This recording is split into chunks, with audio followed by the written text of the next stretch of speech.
your edible guilty pleasure? So my edible guilty pleasure, gummy bears pretty much by the fistful. I'm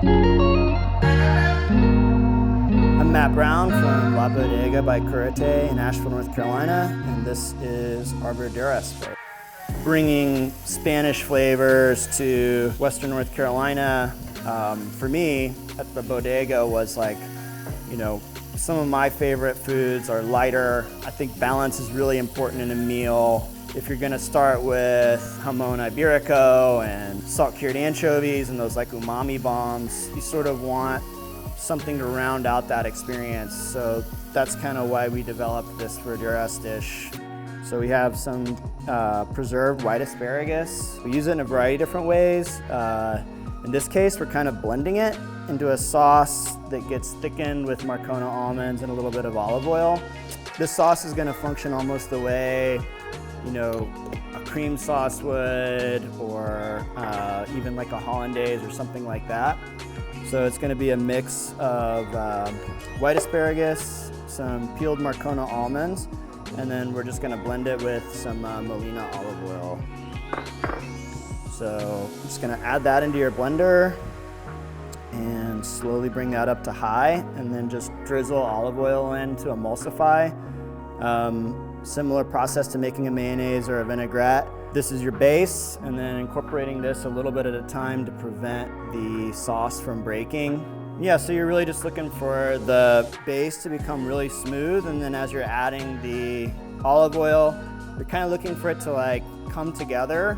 And when I say come together, it just means it goes from being smooth but textured to just silky smooth. We're gonna work with some oyster mushrooms we source locally here. Pair that with some leeks, which we're gonna roast, and then some lobe artichokes that we're just gonna poach in an acidulated salted water, which just means we're gonna have some water that we've seasoned with lemon juice and salt. For the mushrooms, you just kind of want to remove the base, and you'll separate those out into these nice little, almost like petals. The base part where it attaches to a log is like styrofoam, just not super pleasant. So that we'll cut off and set aside. What I was calling petals, just cut them into more manageable pieces. Definitely want to think about, you know, what's this going to be like on the end of my fork. You're starting to see a little color, especially on the gills of the mushrooms. That's when I'm gonna start to incorporate the other vegetables. I think it's nice if you have the time to try to get some of that same coloration on the artichokes that you develop on the mushrooms.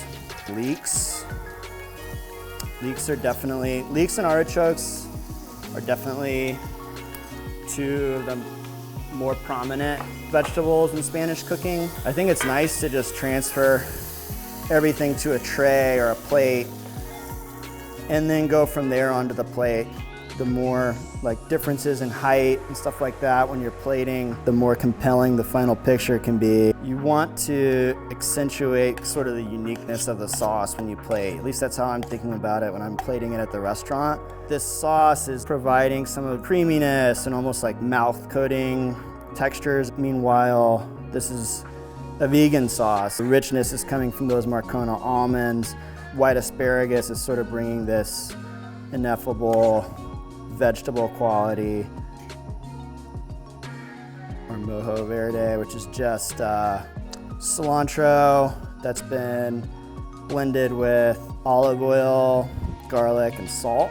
And then just for some textural contrast and to kind of like re-emphasize the almond flavor, we're gonna sprinkle some Marcona almonds on top that we've just blitzed in a food processor, seasoned with a little smoked pimenton and salt.